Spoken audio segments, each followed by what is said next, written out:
Hello aspirants, welcome to my channel Gautam Raj, the UPSC mentor. Today we will be discussing about the various applications of drones, and today I came across an important article regarding drone, the Hindu newspaper. That's the reason why I'm going to discuss about this topic. And moreover, I found this topic relevance with respect to mains as well as prelims. So without wasting much time, let's dwell into the topic. The first thing that I wanted to share with you regarding the drones is drones are unmanned and remote operated aerial machines that can be used in various applications. And today we are going to see the various applications that we can use drones with. In India, let's go in specificity with India. In India, the drones are regulated by the rules and policy made by DGCA. DGCA is nothing but the Director General of Civil Aviation. And with respect to the policy making committee of DGCA, it comes under the aegis of Ministry of Civil Aviation. Civil Aviation takes care of the entire policy making as well as the rules making of the drones.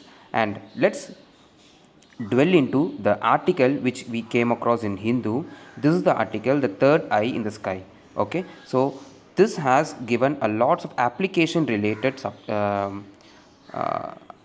to drones. The first one is the third eye in the sky, which says the ministry have been told to exploit the drone applications in the domains. The first one being the defense, surveillance, combat, counter drone solutions and all those stuff. Then with respect to home affairs, we have the very important, that is very important person securities, the crime control, raids and counter terror operations. Moreover, recently policing has also started using drones for controlling the crowds during the cultural and religious gatherings. For example, drone was used to control the crowd during this um,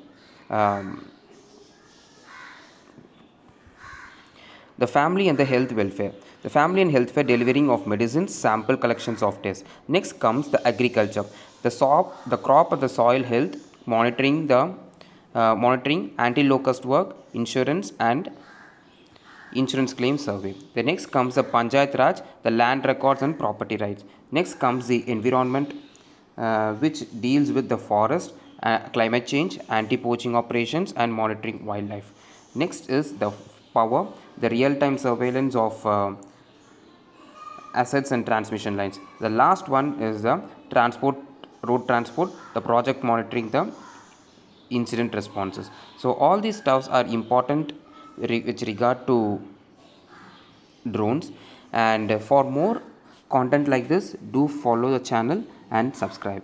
Thank you.